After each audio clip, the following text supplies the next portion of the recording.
Bulchiinsi magaalaa Adaamaa ayyaana sooma hiikaa sababeeffachuun jiraattota galii gadaanaa qabanii fi rakkoolee garaagaraaf saaxilamaniif deeggarsa taasisee magaalaa Adaamaa qaala'insa gabaa tasgabbeessuuf hojiilee inisheetivii garaagaraa irratti waldaalee gurmeessuun hojjechaa ture jira.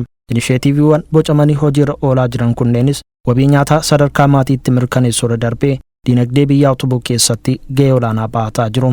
Guyyaa har'aas bu'aaleen inisheetivii horsiisa lukkuurraa argaman jiraattota galii gadaanaa qabanii fi rakkoolee garaagaraaf saaxilamaniif qoodameera. Jiraattota magaalichaa harka qalleeyyii maanguddoota kan maatii hin qabnee fi qaama miidhamtoota 500 ol ta'aniif deeggarsi midhaan nyaataa kun taasifameera. Kantiibaa magaalaa Adaamaa obbo Haayiluu Jallee hojiilee inisheetivii garaagaraa akka magaalichaatti hojjetamaa jiran irraa hawaasni hundi fayyadamaa akka ta'u taasifamaa jiraachuu himaniiru.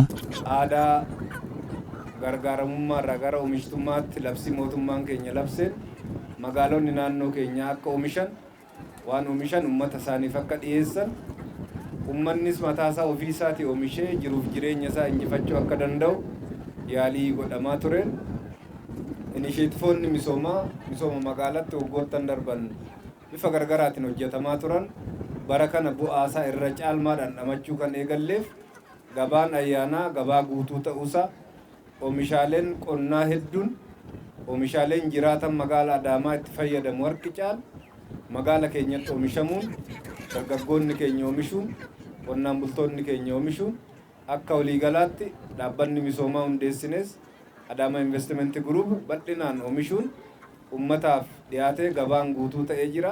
Dhiibbaa jireenyaa hawaasa galii gadaanaa qabanii fi rakkoo hawaasummaa garaagaraaf saaxilaman irra ga'u salphisuufis bulchiinsi magaalichaa cimsee ni hojjetaa jedhan. Hawaasni magaalichaas akkuma kanaan dura guyyaa ayyaanaa kanatti wal deeggaruun dabarsuu akka qaban dhaamaniiru. Akka magaalatti yaaliin kun akka itti fufu jiraatan magaalaa Adaamaa hundi ollaa isaatiif harka qalleeyyiif akka kennuu qabu akka gargaaruu qabu gochuudhaaf dhaamsa dabarsuuf jechuudha walitti hin dhufne dhaamsi sagaleedhaan dabarsitu caala gochaan nus akka bulchiinsa magaalaa Adaamaatti harka qalleeyyii muraasaaf kenninee agarsiifnee jiraatan magaalaa Adaamaa muuxannoo kana fudhatee guyyaa har'aa fi boru akka waliif wal gargaaran akka wal bira dhaabbatan adaraa jechuun barbaada. Aadaan wal deeggaruu uummata Oromoo biratti waggoota dheeraaf gaggeeffamaa ture akka magaalichaatti cimee itti fufuu kan himan ammoo itti gaafatamaa buusaa gonofaa damee Adaamaa obbo Aduu Abdul Karimi. Hundi walitti buusuudhaan uummanni kun uummata keenya uummata kana gargaaruutu nurra jiraata.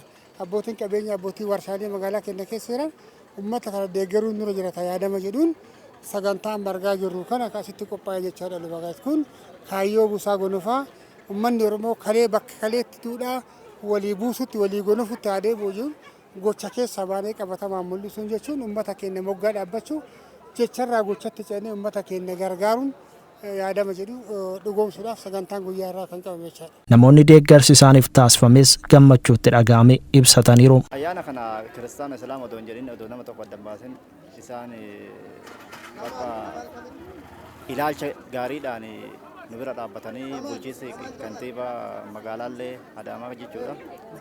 Nu gargaaruu isaanii bakka baay'ee natti dhaga'ame akka gaariitti bakka gammachuu keessa kiyya gammachuu hangana jedhamu tokko qaba. Deeggarsa waan nu gootaniif guddaa galatoomaa jenna. Haara kun ta'uu isaatiin bareeda bakka waan yaadamneedha waan ta'eef galatoomaa jedha.